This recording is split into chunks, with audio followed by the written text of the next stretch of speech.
very much. Thank you all so much for having me this morning. So in addition to chair yoga, also have a little bit of information about fall prevention. So thank you for that wonderful introduction. I've got a little bit of information about that and healthy aging, and I do have some handouts that I can distribute here in just a little bit. Get all my paperwork together. All right, so I have a true or false question. So if you will raise your hand, your right hand if you think it's true, raise your left hand if you think it's false. True or false? Falls are a natural part of aging. Right hand if you think it's true, left hand if you think it's false, both hands in the air if you don't know. All right, trick question. So falls usually aren't caused by just one issue. Falls are not a part of the natural aging process. So every year, a couple of statistics I'm going to throw at you. Every year, 1/3 of adults that are 65 years or older have a fall. So 1/3 of adults 65 or older have a fall. About half of those are 80 years and older, fall each year. So most of those falls don't result in serious injury, which is good, but 20% of those falls do result in traumatic brain injury or other more serious, a hip, a knee. So more than 50% of hip fractures in Tennessee are caused by falling. So falls are the leading cause of unintentional deaths for 65 and older. So, and then a couple more facts. Nationally, the direct medical cost for just fall injuries is $50 billion annually, just for fall-related injuries. And in Tennessee, a fall-related hospitalization, about $47,000. So those are some significant numbers, and not to, as a scare tactic, but it is realistic. So there are a couple of risk factors when it comes to falls. So we can think internal or external. So those internal may be eyesight, could be an issue with balance, could be an issue with strength. There's also external. Anybody have a little bit of clutter at home or have a path in their garage? I'm thinking of my own home, but you've got a special path that, yeah. So external, so whether that's clutter or if that's just poorly lit areas at home, uneven stairs, railing that isn't secure. So I will, can I have a volunteer to distribute a few of these papers? I should have enough for everyone. And I will take one. Sure.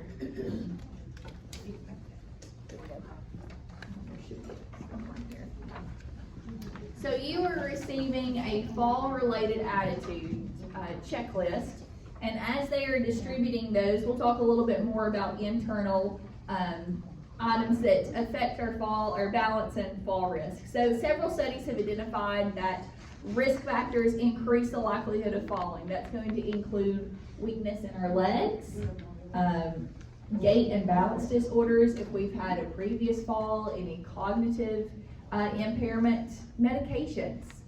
So how many people know the medications that they're taking and if they result in dizziness? Okay, so that's something to think about and see if the interaction of different medications result in dizziness or lightheadedness. Of course, muscle strength is also going to decline with age and inactivity. So I like to say motion is lotion. So the more that we move, the more mobile we're going to be. And then of course that decreased bone density is going to play a factor as well as we age. So these internal and external fall risks leads us to that fall cycle.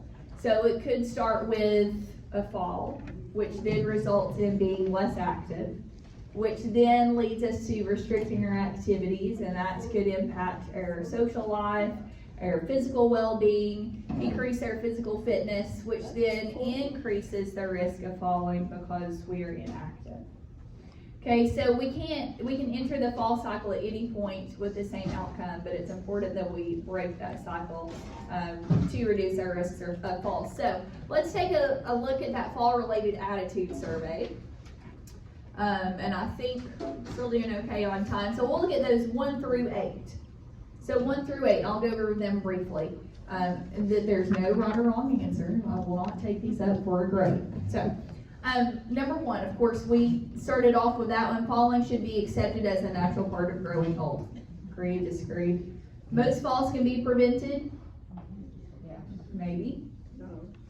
Most falls actually can be prevented. I will combine 3 and 4, and of course you don't have to answer these aloud. Reporting a fall to a doctor could lead to a restriction of my independence. Yes. Yes. True. Okay. If I report a fall to a doctor, he or she may think I can't take care of myself. Yes. Same thing with reporting it to a relative. He or she may think that I cannot take care of I myself. don't tell it a lot of times. 6 and 7, this, depending on my doctor or nurse is a very busy person and should not be bothered with any concerns about falls. And 8, falling is humiliating. Yes, it is. It is. Yes. So if we answered agree to any of 1 through 8, that could indicate that we are hesitant. So should we fall, we're hesitant about letting anybody know about that. Of course, not seeking help could, of course, mean that we're not going to figure out what it is if those falls are reoccurring. If we're not reporting it to a doctor, a nurse, a relative, there could be something more serious at hand. So that's something to think about too. Because knowing why a fall occurred in the first place is a great way to start preventing falls. So let's take a look at the last 4 and we'll move on, 9 through 12. So even when it's not wet or slippery outside, I avoid leaving my home, sometimes to avoid a possible fall. Almost every day I think about the fact that I could fall and hurt myself. I'm generally nervous when I walk, and there are things I would like to do but don't do because I'm afraid I might fall. Yes. So if we agree to 9 through 12 on any of these questions, of course being concerned about falls can lead to a safer lifestyle. However, if our fear of falling prevents us from doing the things that we enjoy doing, such as normal everyday things, maybe not rollerblading or that sort of thing that we used to do when we were younger, but within reason, maybe visiting friends or going to the grocery store, whatever that looks like, then it is very imperative that we consult our provider. So I have another question. Where do you think the number 1 place of falls occur? Home. Let's get more specific. What room? Bathroom. Okay, you all saw my notes before I got up here. Yes, 80% of falls do happen at the bathroom, and the majority of falls do happen in the home during routine activities. Why do we think that happens? Not paying attention. Not paying attention to, I know there's no one in here that has a to-do list a mile long. And we're never thinking about that. And a lot of those falls can be prevented if we just take time to slow down. I know, easier said than done. But really, because most of the research does show that most of those falls are occurring in the home, that comes back to ourselves and needing to slow down. So if you're wondering about a fall risk, you can answer these next 6 questions as a guide. So in the past 6 months, have you felt dizzy when you closed your eyes or turned your head too quickly? Felt unsteady when standing, turning, stooping, or reaching or walking?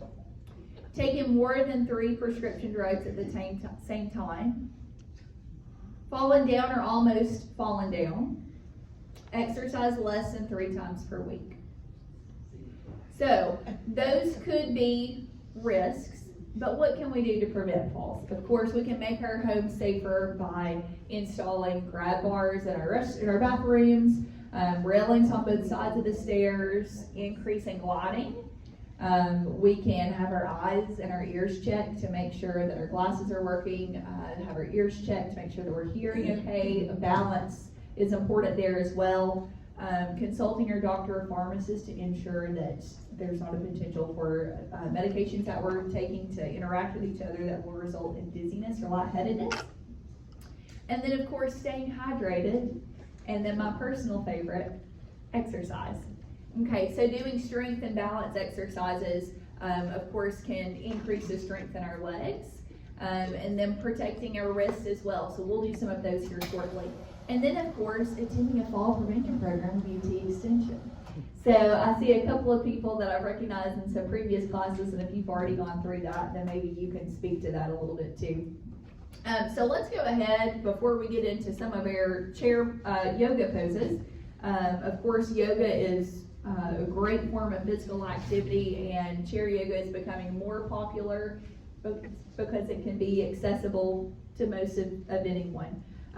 So when it comes to balance and strength exercises, let's just start, and I'll have some of my exercises here from my fall prevention program. A lot of these start with deep breathing. And so that comes back to deep breathing is a good way to center ourselves, to focus on what we're doing. So let's just take a few minutes and let's take 3 good deep breaths at our own pace. Maybe you can place your hands on your stomach, feel that rise and fall. Let's get one more. Okay, so the next one I like to do is quite literally called the good morning stretch. So we're going to stretch our arms out wide. Be careful of your neighbor. Maybe add a little turn. Snap, crackle, and pop is what I'm hearing on my end, like Rice Krispies. Okay. And then let's go ahead and bring those arms down and go into some shoulder rolls. So arms down, continuing to breathe. Let's get 2 more and then we'll go forward. Okay, let's go forward. And last one, we'll draw our shoulders down and back. So while we're still seated, we're not going to get up and do jumping jacks by any stretch. But I also talked about wrist exercises. Why is it important that we do wrist strengthening exercises? Right. So when you fall, instinct, no matter what age we are, naturally we're going to stick our hands out, which is good. Will that potentially result in an injury? Yes. But costs, would we rather have injury here or here? So it is really important that we strengthen those. So let's go through a couple of those. So we'll do wrists, actually. Let me just utilize my resources here. So I can demonstrate. There we go. Maybe. Okay. So wrist, rise, and fall. So let's lift our hands. And we're just going to allow our fingers to fall to the floor. Try to keep our forearms steady. Okay, let's go 3 more just like that. And these are also great too for those of us that are on the computer a lot and need to get a little mobility in there. Okay, we can wiggle that out. So palms towards the floor, and we're going to rotate our wrists without moving our forearms. Wrist, rise, and fall. Let's get 1 more. Perfect, we can wiggle that out. And then we're going to make light fists. Spread our fingers. Okay, so also going to keep those fingers good and strong. Let's get 2 more. And last one. Excellent.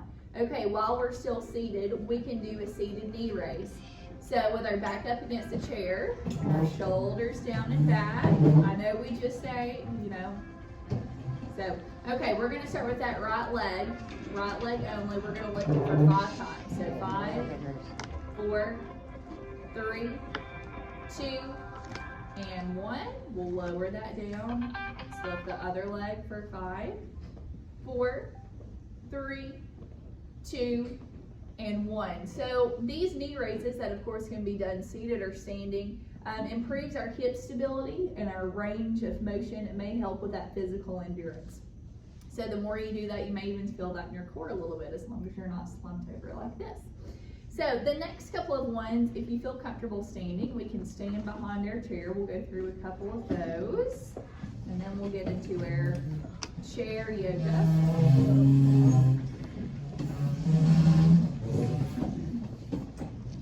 So a little light exercise after a meal is also good for stabilizing your blood sugar. So that's free of charge today.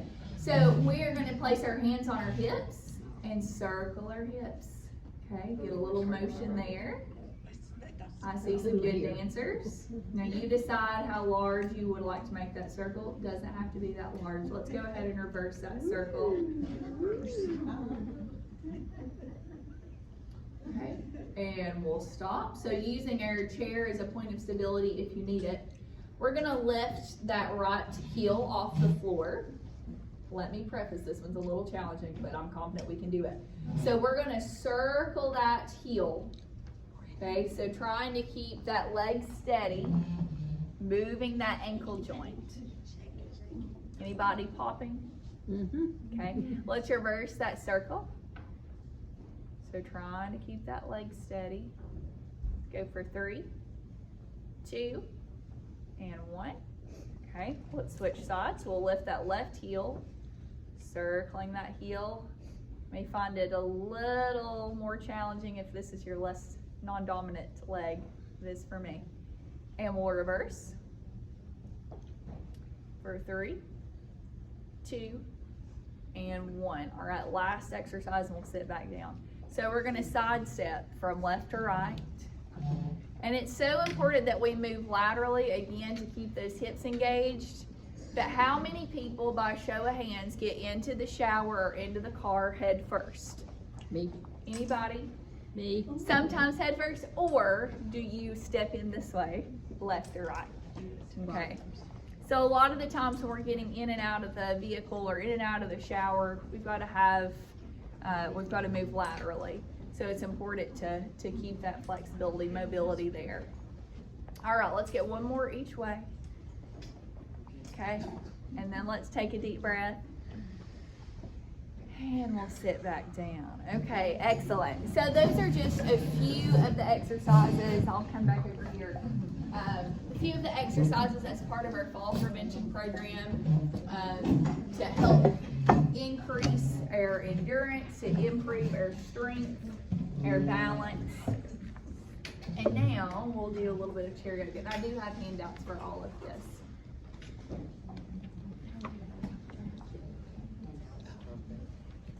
Perfect. Perfect. All right. So, everybody see me okay? All right. The first pose that we're going to do is mountain. So sitting up nice and tall, shoulders down and back, palms open, feet on the floor. Option to close your eyes and just focusing on your breath. So we brought that heart rate up a little bit with those exercises. Let's bring it back down.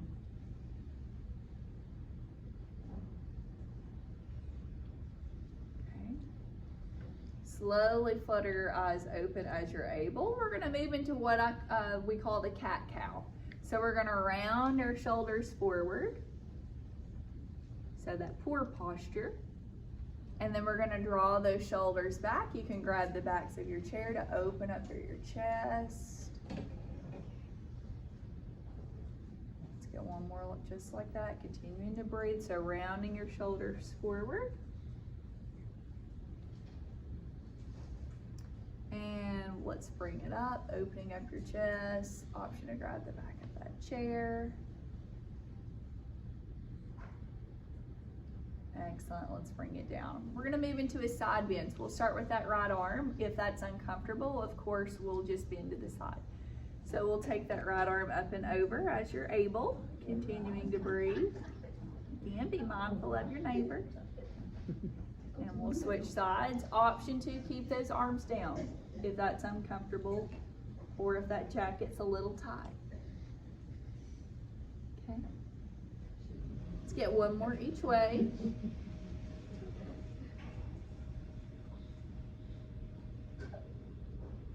And last time over to the left. Left arm over to the right. Your other left. Okay. And then let's bring it up. And we'll move into a helicopter. So arms out to the side. And it's a little rotation. Okay. So same thing. Your arms don't have to be lifted. Maybe it's just a little twist. But that can be fun. Let's get one more each way.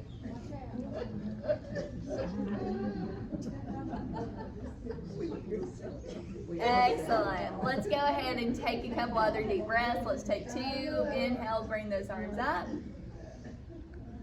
Exhale, let it go. Let's get one more. Inhale, arms up. Exhale, let it go. All right, great work. So a couple other exercises that are on this sheet involve our legs, but I have on a skirt, so I'm not going to do that. But you can do that as you're able. So any sort of exercise, of course, we want to aim for 150 minutes of exercise per week. In addition, aerobic activity, we also need to add in some strength exercises. So whether that's water bottles, we found that was effective during COVID, so that was one good thing, or canned beans, we can do weight training with that. Resistance bands, those can be found on Amazon, Walmart, and it's super inexpensive. You don't have to always go to a gym, and that's another thing that we found during COVID too. The National Center on Aging has a number of other resources and videos online. And the biggest thing is finding a friend or someone to hold you accountable, because we know the impact that physical activity and strength and balance and endurance can have on our well-being, our social, or our physical or mental well-being.